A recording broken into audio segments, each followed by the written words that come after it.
has decided to set up this panel, and that is, of course, the state of Andhra Pradesh. And on the panel today, let me go by the order in which I have the names with me.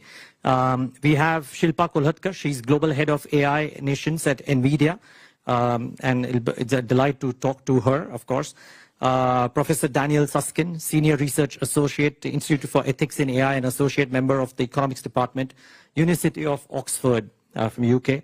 Professor Jay Lee, Distinguished Professor and Director at Industrial Artificial Intelligence Center, University of Maryland, USA. Seri Kreis, Professor of Cybersecurity, University of Oxford, United Kingdom. Professor Ricardo Hausman, Founder and Director of Growth Lab, Harvard University, USA. And of course, Honorable Minister Nara Lokesh from the state. So great. It was lovely to see the panel yesterday, Minister Lokesh, and it's a great setup that we have today. Can I just start off with the thesis behind you doing this right here at the WEF? Because yes, AI is at the front and center, but some of the topics that have been chosen have been curated carefully to drive home a message about what the state wants to do as well. Thanks to all the panelists for making it and taking time out. Really appreciate it. No, as a state, we are very cognizant that AI is here. It is fundamentally going to transform the way we're going to do things. I think the other theme that's been going is, are we going to be the disruptor or are we going to be disrupted? That's the theme that I hear across WEF this year. And Andhra Pradesh wants to be the disruptor. So what we want to gauge is, what is it that we need to do as a state? And how do you prepare the citizens for it? And how can we tap the power of AI for our farmers, for our artisans, for our carpenters, for our electricians? I think there's something substantive that we can do as a nation, and this is why we wanted to set this panel up and really learn from them.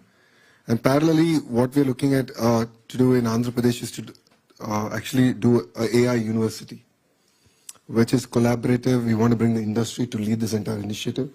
We've done this in the past with the Indian School of Business. It's called ISB. We've done this in, I think, the late 90s. And now I think time has come for India also to leapfrog, even in the education. So I think that's a bit of context to why we are here. Okay. Well, let me start. Usually we start ladies first. I'm not going to follow that because it's an equal panel here. Let me start from the far left and Professor Hausman, because it kind of flows in nicely with what Minister Lokesh just mentioned as well. How do you think institutions and the state, be it any state, whether it's Andhra Pradesh or otherwise, collaborate to bring forth the best practices, the best kind of learning models for the entire ecosystem to benefit out of this buzzword? I wouldn't call it just a buzzword, a technology which people say is probably even bigger than the internet of 2000. So my main piece of advice is to say the following. AI is what they call a general purpose technology. It is going to permeate across all human activities. So there is going to be very, very few people who will be needed to figure out kind of like the algorithm, the learning algorithms, the backbone, the hardware, the NVIDIAs of this world, right? But we need a lot of people to simply think, what are the human challenges you want to solve? And to what extent AI can allow you to do more than what you would have done without it. So if we, if you think that AI is a hammer, you're looking for nails.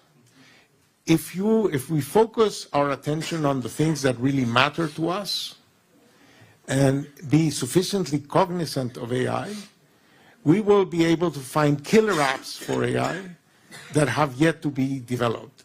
One of the reasons why there was a bust after the dot-com boom is because we invested a hell of a lot in the backbone and in the hardware and so on, and we didn't have the killer apps. That was before YouTube, that was before Netflix, that was before Amazon, that was before many, many things, right? So we are at that stage. We have something that empowers, enables to do many things. We just don't know what yet. So I would say, think hard about what are the key problems in your state, in your country, that you would like to address. You know, we would like to improve the quality of education. We would like to improve the quality of healthcare. We would like to do many things in life, right? Well, now we have this hammer. Don't think just about the hammer. Think about your goals and think about how you can achieve your goals using these instruments. And I would say that is where the killer apps are going to come from. And let me tell you, if you focus on your problems, on your headaches, on your obsessions, you will probably solve them. But let me tell you a secret. You're not the only one with those headaches. So your solutions are going to be solutions for the world. But you're going to get to those solutions for the world by understanding the specific problems you want to solve. This is something that came in yesterday's panel as well, that instead of trying to look for solutions that might be available, let states, let companies and let countries define what their problems are, and then go to companies for trying to figure out whether the companies can help them create the solutions for those problems or no. And by the way, let's keep this a bit free-flowing. So if anybody wants to come in at any point of time, just please come in, including Minister Lokesh as well. But Professor Lee, can I come to you on this? Because you seem to be wanting to make a statement. Yeah, I agree with Ricardo's comments, because typically when we say AI, right, I made comments earlier at lunch, right, we call ABC. Three algorithms, big data, and computing. That's called 3 elements. But that's horizontal. Vertical called domain, healthcare domain, energy domain, right? Semiconductor domain, etc., etc. So if you focus on one domain as a purpose, then you look for the problem source. Then you develop AI process. I call 3P. Purpose, problem, process. Then you hit the goal. So to me, if you take a healthcare domain, which I made a comment earlier, right? Healthcare, FDA took 18 years to approve about 40 or 50, 60 drugs a year. 18 years. 7 years is a clinical trial. 11 years is do all kinds of testing and development. If you shrink the 11 years down to 2 years, how many lives going to save? Lots of lives. Every country needs it. Every country. Entire world needs it, right? This is collaborative work. So you look at the positive, the area for that. Of course, you got to find what's the problem source first. So I do agree, I think we need to look at that kind of a killer M as a collaborative winning. Yeah. Thank you for that. Shilpa, you want to weigh in on this, because I think there is a lot of question around that what state, and the key point about today's conversation was, can we shape the future of next gen AI, right? I mean, innovative hub, data factory, etc., and AI university that Minister Lokesh referred to. How does a state collaborate with different stakeholders in this whole AI ecosystem to do the best of all of these things? Yeah, thank you for that. So, what Honorable Minister Nara Lokesh ji mentioned, the government backing up these missions or having these initiatives around leading with AI, from a state like Andhra Pradesh, but not just for Andhra, but something that applies for the whole world. As Professor Ricardo mentioned, there are problems which are prevalent, not just to a certain state or a country. There are some problems which are like healthcare, for example, or education, which have a pretty, its applicabilities across large segments of the world. And in that sense, I truly believe that democratization of AI is important. And everybody, what that means is everybody should be able to take advantage of AI as a tool. Not everybody is going to be a machine learning engineer or a data scientist, but using AI as a tool and having the access to build solutions for their specific problems is the key. And that's possible through democratization of AI, through making education and training and upskilling available. And hence, I think government and states can play a really important role in supporting these initiatives that democratize AI education, with a strong focus on strengthening STEM education at all the levels, with a particular emphasis on AI and data science. Okay, well, I was going to ask Professor Susskind about this as well, but Professor Kreese has said that she just wanted to make a comment on this, so please go ahead. Thank you, and thank you to the Minister for such a kind invitation. I just wanted to add my thoughts on this. I'm a computer scientist by training who became a cybersecurity expert, and I'm fairly certain you'll find lots of uses for AI. As I look around the room, I'm looking at energy, urban centres. We've been using machine learning for years. We know it can help us spot patterns in data that are really hard for humans to spot. We have huge data sets through the instrumentization of our environments. So if you're building smart cities or you're trying to manage manufacturing environments, process control, whatever it may be, there's definitely going to be opportunities. So I'll park that, I think that's for certain.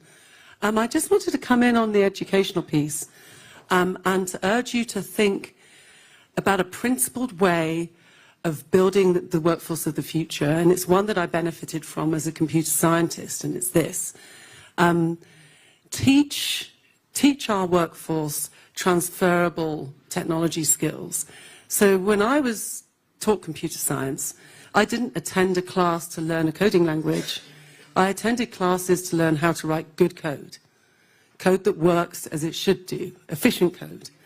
And then I was taught how to learn any language, whichever language was the one that everybody wanted to use. And I think that principled approach should apply in AI. What we need is people that know how to collect data, store data, label data, manage the integrity of data that's going to be inside the training. We need to teach people how to write the inference engines, no matter what platform they're writing it on. Think about what it means to learn, to help a model learn. And then we need to teach people how you write good models for understanding the environment and the importance of the interface. We may find that in the state in the future, that when we go and look at how you're managing the green energy emission, that we'll go in and we'll see folks in immersive technology and they're interacting with visual interfaces. But underneath that, same model, same inference engine, same data, that might actually sit underneath another interface. And so I think there's such a huge opportunity, and it's a moment for us to make sure we don't get buried in the silos, that we take a principled approach, because then we can do the 3 Ps no matter which of the verticals we're in.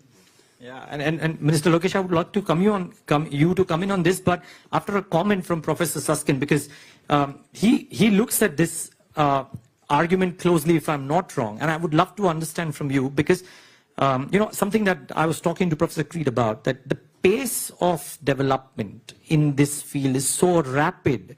What is it that, let's say, for example, an AI university that the state is thinking of can have as a necessary set of skill imparting that can help the students not just navigate through the AI challenges of today, sure, but over the course of the next few years, maybe? Sure. So I think when we think about skills in education, there are sort of 3 dimensions to this. The first is the what. What skills and what capabilities are we providing people with? And that, I think, is the one that gets most of the oxygen among politicians and policymakers, trying to anticipate what jobs will be valuable in the future, and so what skills do we need to teach people today. But I think there are 2 other really important dimensions to education, which sometimes get neglected. So alongside the what, there's also the how. If you were to step into a time machine and go back 100 years and walk into a classroom or a lecture theatre, it would look remarkably similar to how they look today, despite the existence of many really interesting technological alternatives. So just one example. We know that one-to-one tuition with a human tutor is incredibly effective. An average student who receives one-to-one tuition will tend to outperform 98% of students in a traditional classroom setting. The problem is, of course, that providing everyone with a one-to-one tutor is incredibly expensive. Lucky to do it at some universities, but it's not a model that can scale. And that's what's so interesting about some of the systems that are being developed now, the personalized learning systems. Because what they're doing is they are tailoring in an automated way what is taught, how it's taught, the pace and so on, to the particular skills and weaknesses of the student in question. kind of replicating that very effective but very expensive human model. And so, yeah, I thought it was very interesting that in the first few months of ChatGPT coming out, one of the first partnerships they did was with Salman Khan, who's the developer of Khan Academy, online platform providing instructional videos and practice problems, really high quality stuff. When I used to teach maths, I'd often direct my students towards it, really high quality resource. But what he did was he teamed up with ChatGPT to develop what he's called Khan Migo, which is essentially a tutor that sits with you as you're navigating the site and provides the kind of interaction that you might get from a human tutor. So I think the how is really important as well. Are we using technology to change how we educate as well? So there's the what, the how, and there's also, and this goes to your question exactly, the when. At what moments in people's lives are we providing them with the skills and the training required to flourish in the world of work? There is exactly as you say, there's a huge amount of uncertainty about the future. And the best response that we have to that uncertainty is flexibility. A willingness and a capacity for people to retrain and reskill later in life with the same intensity and seriousness with which we sort of expect people to educate themselves at the start of their lives. And so I know today people talk about things like lifelong learning and governments have personalized learning budgets. But if you actually look at the resources we put behind those sorts of initiatives, they completely pale in comparison to the kind of investments we make in people at the start of their lives. And that can't be right. So my advice for a university like this is not simply to focus on the what, the sort of skills and the capabilities, but it's also the how. How are you using the technologies themselves to change the way you teach and educate? And also the when. What sorts of people, at what moments in their lives are you reaching out to them? And are you, tailoring what you're teaching to the particular requirements of that particular moment? Minister Lokesh, I mean, I think in some fashion, all of this is very helpful because in India, considering the number of students out there, if you go for one-on-one human tutoring, then it's a profession that I would like to take up yesterday because it's going to be very rewarding. But any thoughts on that? And then also, just coupled with that, also a point that Professor Lee mentioned, right, about vertical needed. And you are out there setting up data factories, so to say. Give us some thoughts on that too. No, I mean, the more fundamental thing for me is in government schools, how can we use AI? And how can we create the personalized adaptive learning platforms available and prescriptive homework? This is something that we're really passionate about. And as a state, I've been questioning my entire team that how do we go from passive learning to active learning? For lack of a better word, how do you gamify the entire classroom interaction between students and enable them to absorb content far better? I think this is something that this is a journey that we've just started. We've earmarked, and this is something that we're actually going to deliver. So that's one part. On the larger context, India has jumped over the personal computing, gone directly to smartphone, and then that presents a unique opportunity for us. So, healthcare. What's the role of wearables? If I want to look at preventive healthcare, is there technology out there where at least a pre-diagnosis can be done? So I know where to put my money, who to focus on, in terms of a unified, mandatory sort of a health platform coming in. So I think these are questions that we are also now asking ourselves. End of the day, every government has only so many resources. And as you rightly said, it's about putting that money where it actually makes sense and where outcomes can be measured and outcomes will be actually delivered. Right now, our entire system is focused more on outputs. And that's what I think is resulting in the challenges that we're facing. Great. Okay. Professor Lee, can I come to you now? And, one thing is, of course, the right kind of skills imparted in order to create the best AI experts that you can for the future. Now, I'd love to understand from you, because you've got a great working experience with startups as well. You've got a lot of thoughts on this subject. What are the key elements or the critical elements for which would be very necessary for creating the right set and the right number of AI experts for the future, not just from an Indian or an Andhra Pradesh perspective, but in general? Well, more interesting, create AI winner, not just an expert. AI winner, okay. So yeah, expert can be many things. Yeah, the expert sometimes not necessarily a winner. So, well, let me put it this way. I like the term you call data factory because we are doing a data foundry at University of Maryland. So what a data foundry really is, because when you take the verticals, we have industry, you have electronic manufacturing verticals, automotive verticals, right? You have a lot of data people generate. But most of the data, they are maybe Excel sheet ready, but they're not machine learning ready. There's no background, no label. That's 80% of your work going to be. But if you have a data factory, you should have a good 3B. Baseline, background, and also good benchmarkable. I call 3B. If you have no baseline, no background, not benchmarkable, anybody can speak apple, orange, you cannot compare them. Number one. Number two, the teaching method. I like you say when, how, what, which is very good. But I think in industry, we're talking about industry, right? AI has to have economic evidence. You cannot say AI for fun. Yeah, I mean, maybe, but if you cannot have an economic impact, how long is it going to last for fun? Well, first of all, the principle base, which anybody can teach, and every professor can teach principle. Second, we focus on practice based. We create data sets that are ready to be used. You can learn different tools. Could be simply like support vector machine, self-organizer map, logistic regression, blah, blah, blah, CNN, whatever, right?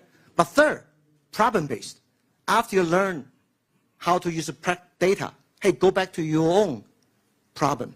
Collect your own data. Oh, that's a tough one. Most people failed that third stage.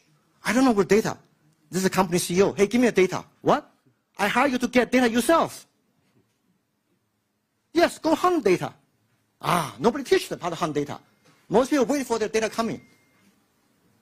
Right? Fourth, professional. You can teach other people repeat 1, 2, 3. I go 4P now. Principle-based, practice-based, and problem-based, and professional-based. Then you are ready to be AI winner. Very nice thought, very powerful thought. Thanks, Professor Lee, for that. And you know, Professor Hausman, I don't know how much, I mean, to what degree you agree, and you want to add more there. But here's the question, right? One is to know that these are the things that need to be present in an AI winner. Two is from a university or a set of universities teaching AI skills to a data factory producing some of these AI winners. There will be skill gaps that exist, right? How does a state, how does a well-meaning leader address some of those skill gaps? So let me start by saying something to frame this. I don't know, maybe because you're younger than me, maybe they didn't teach you in school calligraphy. But we don't teach calligraphy anymore because we don't write with our hands, right? We type, right? So there are some skills that are just not going to be needed. And one of the things that, for example, large language models are very good at is answering questions. And we try to measure how much our students learn by posing them questions and see if they answer questions.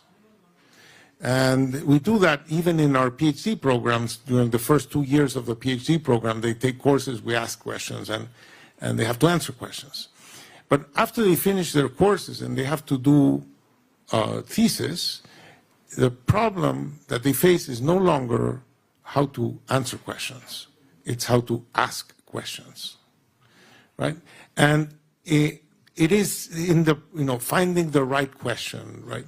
If you want to query a large language model, well, how do you query it? With questions, right? So where are your questions coming from? How do you teach to learn, to ask? What are the kinds of questions you ask about the world, right? What is it that you want to learn, right? It's not, so I think that there's a dimension. By the way, many students that perform spectacularly in their first 2 years of their PhD, then fail because they cannot go from being very good at answering somebody else's question to ask their own. So I think that the more AI is good at answering questions, the higher the price of being good at asking questions. In some sense, we are the ones asking the questions. And that's the better the AI tools will be, the more value will be to the skill of asking questions. How do you kind of get those skills going in students? I would love to know what are the right questions to ask. How do I do that? If a student after 2 years is not able to do that in the third year, how do you make it as a normal program, linear program? So, let me tell you, we want to revolutionize everything, but even we have not been able to overcome the apprenticeship model. Even in our PhD programs, okay? We put them for 2 years in school. These days, a PhD in economics lasts 6 years. So 2 years in school, and the other 4 years, it's in an apprenticeship program where we don't know how to teach the stuff we do. We only think you can pick it up by seeing other people doing, by trying to do it yourself. So it's an apprenticeship model. And I would even criticize my own profession, saying, even when we teach economics, we teach, say, models, and we teach how these models can answer what-if questions, right? But when you go to the world, nobody tells you what the model is. So you have to figure out, there's this, I don't know, the shoe hurts, etc., but I don't know what the model is. I don't know what the data is. I don't know what the problem is. I have to figure it out from scratch. It's that process from, finding problems in the world to figuring out how to structure your mind around them, how to find pathways to theories of change of what it is that you're going to do to figure things out. And I think that is what's going to be at a premium, and that's what we should focus our teaching on. Okay, now I'm going to come to regulation and threats as well, but since we spoke about industry, and Professor Lee spoke about industry, right, and what does a nation have to do to make it economically viable as well, Shilpa, I'd like to come to you. I mean, to your mind, what are the critical elements, because you do this for a living per se, right? What are the critical elements that a state like Andhra Pradesh, for example, has to do in order to create a thriving AI ecosystem, which is, one, fundamentally sound, having the adequate skill sets for people, at the same time, economically viable as well? Absolutely.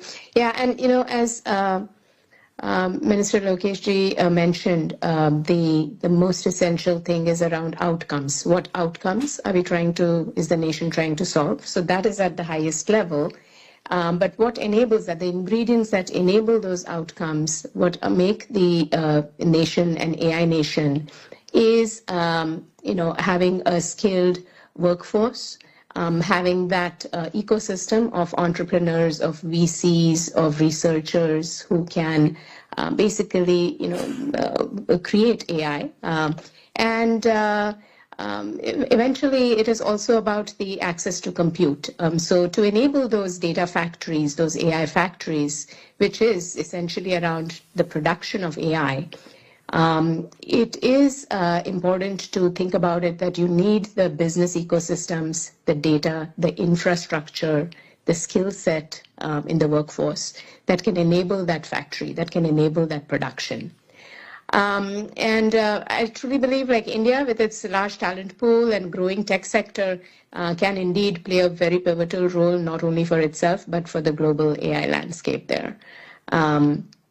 And harnessing, basically the availability of data, and then of course processing that data, managing that data, and then harnessing insights from that is what we call that tokens or intelligence. So in a factory, in this AI factory, raw material is data, output is tokens or intelligence. And this intelligence can then, for the industry, be used for various sectors, right? Agriculture, healthcare, education were mentioned earlier. Yeah, I think this is basically the key ingredients: business ecosystems, data, infrastructure, skill sets. Okay. Well, a couple of other key elements for this would be cybersecurity. And Mr. Lokesh, please free to come in whenever, but one of the two things is cybersecurity and the regulation that should be put in place. So, Professor Suskin, the question that I've noted down for you, and I'd like to ask you, is that what's the AI regulation that should be firmly in place for any ecosystem to ensure its ethical use and a fit and proper use? I mean, if you broadly understand what I'm trying to ask, I mean, what are the regulations that should be put in place? Or should regulations even be, is it too early? Is it too early? Putting the cart ahead of the horse? Yeah, I mean, I think very broadly, there is a lot of discussion today about the sort of technical limits to AI, what can and cannot be automated.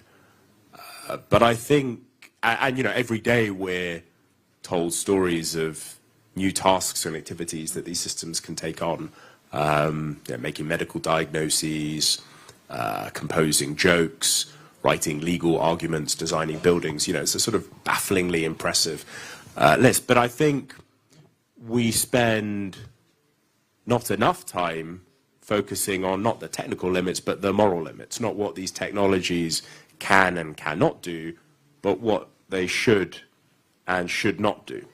And we already, you know, face these questions today. You know, there are systems in the US that are used to, AI systems that are used to inform parole decisions. And we might feel comfortable with that, but how would we feel about using a system to make, say, a life sentencing decision? Probably far less comfortable. You know, there are systems in the medical setting which, as I said, can make medical diagnoses, and we might think, you know, that's a terrific thing, but how would we feel about using a system in a hospital to decide whether or not to turn off life support systems based on, you know, all the available data about, you know, scarce beds, vitals, demand, and so on? Probably far less comfortable. And I think these sort of moral limits to these technologies are, you know, already binding on us, and in a way are kind of far more important than the technical limits to these systems.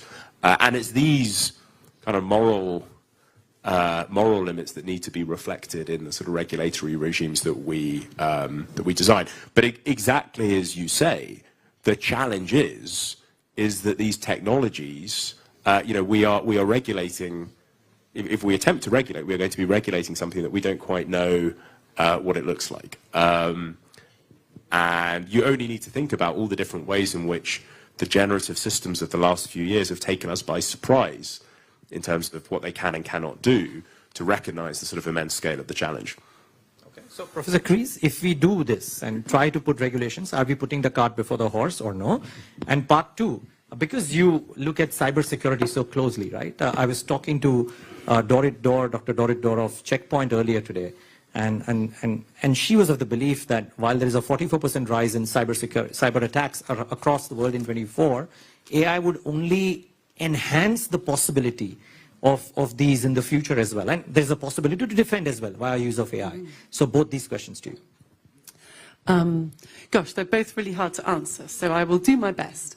On the first question, are we regulating too early? Well, yes and no. I mean, it depends what you're regulating for. So what we have to do, and I'm going to go through the cybersecurity piece and then we'll get to the answer. When I think about AI and cybersecurity, I think about points of a triangle, three general areas where these two things are coming together. The one I'm not going to speak so much about is the use of machine learning and AI to enhance our cyber defense capabilities, our ability to protect our systems. That's been happening since the last century, as my daughter says, since the Ice Age, and it will continue to happen.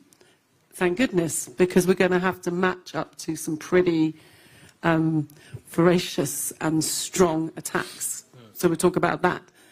There's kind of two areas that we have to be really concerned about right now. One is, could our use of AI make us more vulnerable? Of course, yes. Whenever we embrace new technology, or whenever we change technology, there's the potential for new vulnerability. We've known that for years. The highly regulated markets, like, for example, the financial sector, which grew a lot of the growth and maturity in the profession,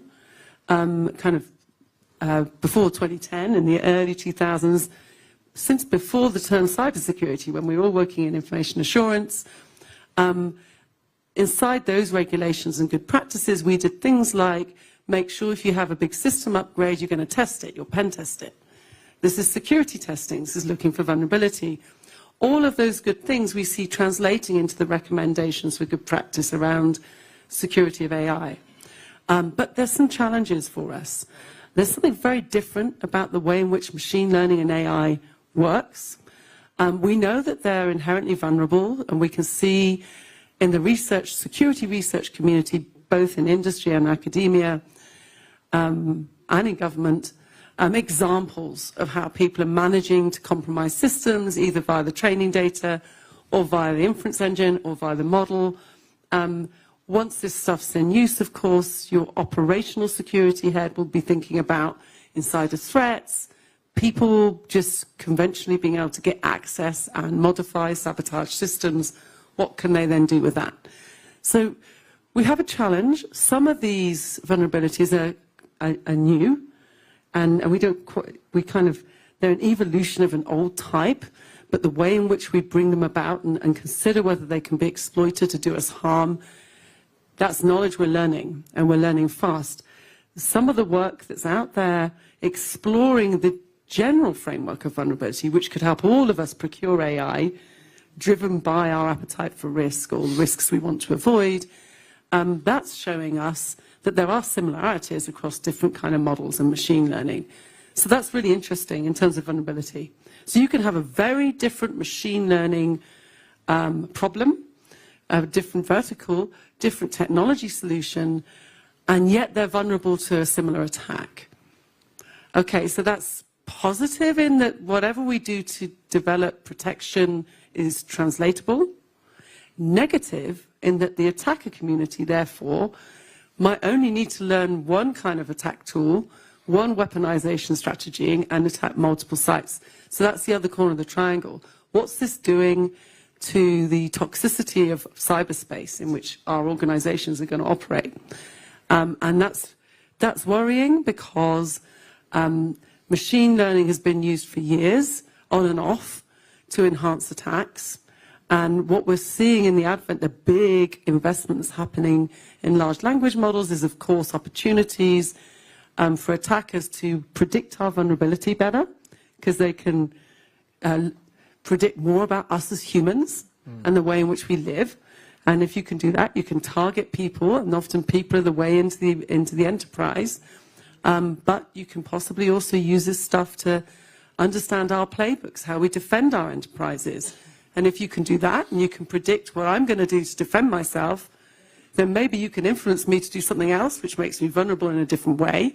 Or you can design your attack strategy that makes it way more potent against me. So there's some concerning things here which we will have to deal with from the outset. And then I know I've been talking for too long. So now I'm going to return to the cart before the horse question. It's this. We have to think about how we protect ourselves in a number of ways. There's been a lot of talk in shift left amongst the community, and the WEF has been doing brilliant work in helping us understand. By shift left, we mean push the issue of security earlier on in the development cycle.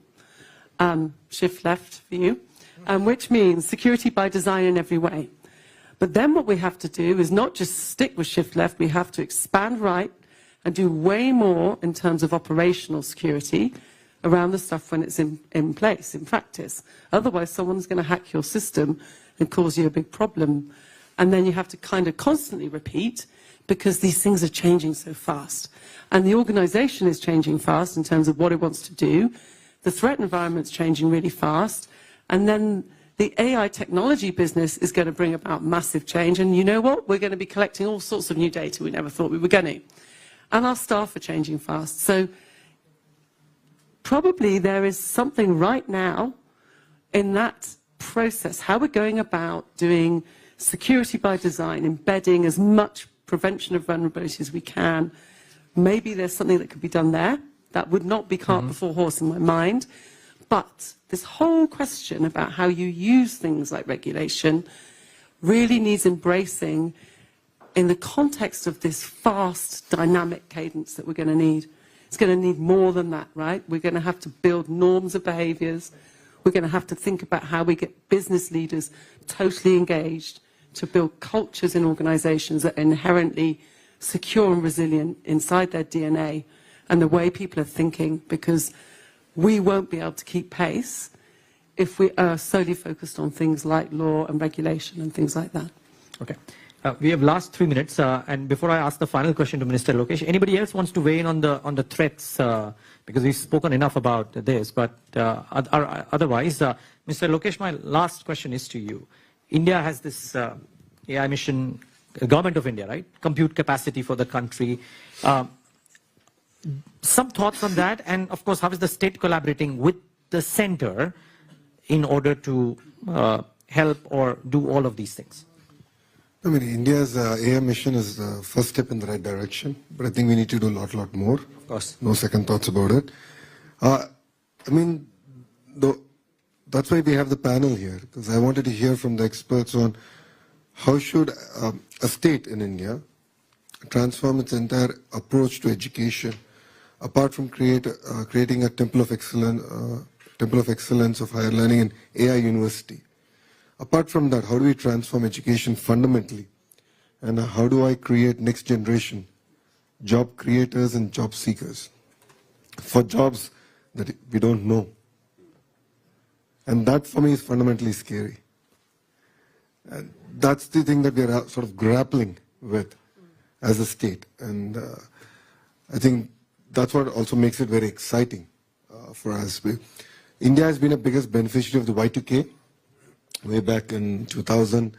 And then, of course, we moved on to various other services. And now I think AI presents a unique opportunity for India, again, to leapfrog. But we also believe that AI should be a way of life. A housewife should be able to understand, use it. As I said in my opening remarks, a carpenter, a student for better understanding of concepts. Politicians should ethically use it. We've seen deep fakes coming in with generative AI. We've seen it especially in the last elections. So I think there's a lot of uncertainty ahead of us, but I think it's very interesting times. And I think, as you've said, how do we create a framework for all of us to sort of operate it? And it doesn't create any ethical and moral dilemma and physical harm at the end of it.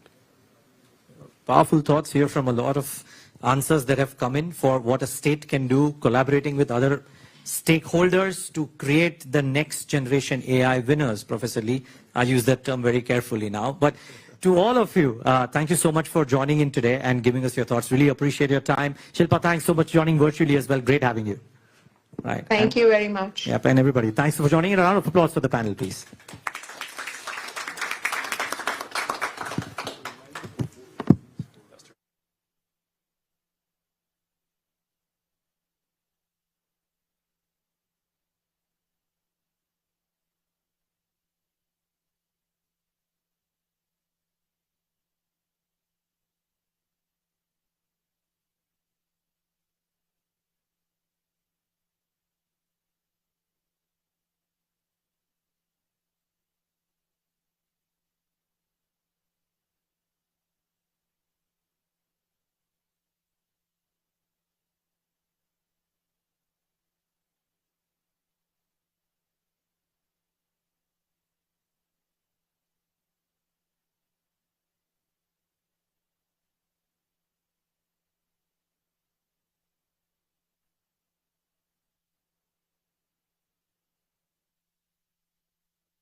Sure.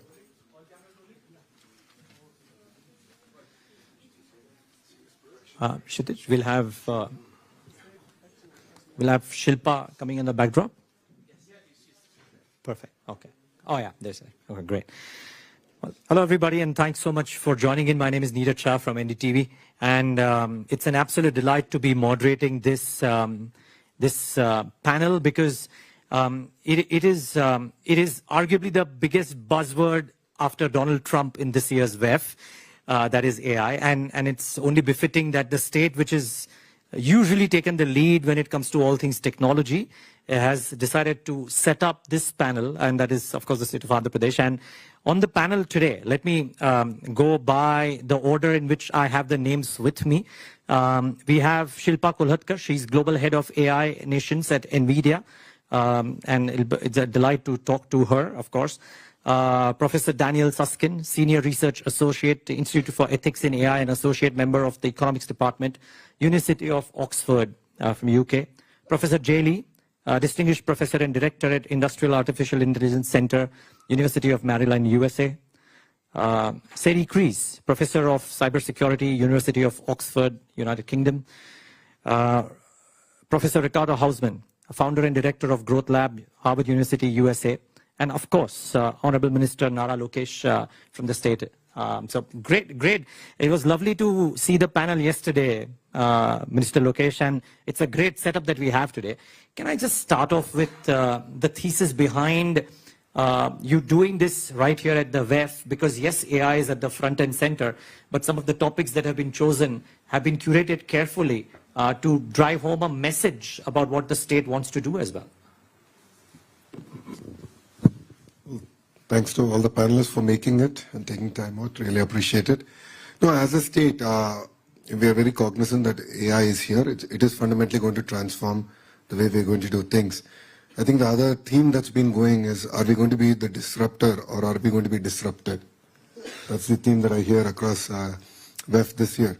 And Andhra Pradesh wants to be the disruptor. So what we want to gauge is, what is it that we need to do as a state? And how do you prepare the citizens for it?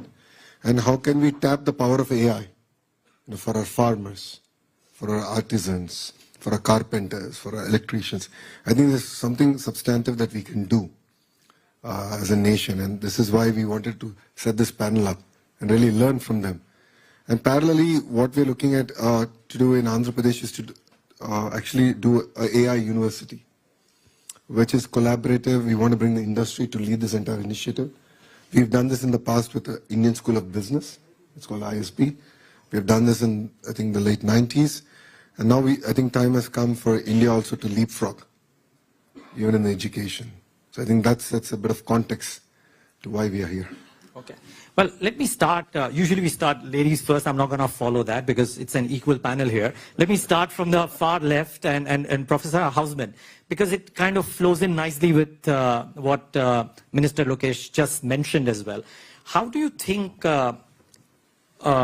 institutions and the state, be it any state, whether it's Andhra Pradesh or otherwise, collaborate to bring forth the best practices, the best kind of learning models for the entire ecosystem to benefit out of this buzzword? I wouldn't call it just a buzzword, a technology which people say is probably even bigger than the internet of 2000. So my main piece of advice is to say the following. AI is what they call a general purpose technology. It is going to permeate across all human activities.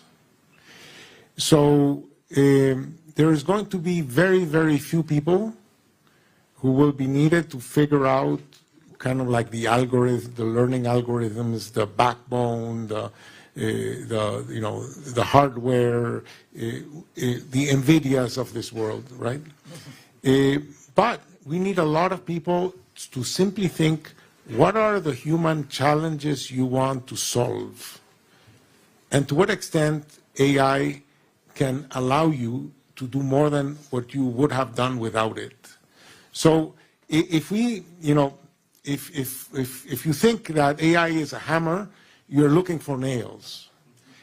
if we focus our attention on the things that really matter to us and be sufficiently cognizant of AI, we will be able to find killer apps for AI that have yet to be developed.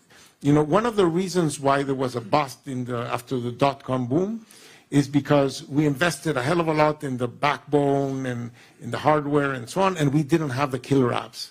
That was before YouTube, that was before Netflix, that was before Amazon, that was before many, many things, right? So we are at that stage. We have something that empowers, enables to do many things, we just don't know what yet. So I would say, think hard about what are the key problems in your state, in your country, that you would like to address. You know, we would like to improve the quality of education. We would like to improve the quality of healthcare. We would like to do many things in life, right? Well, now we have this hammer. Don't think just about the hammer. Think about your goals and think about how you can achieve your goals using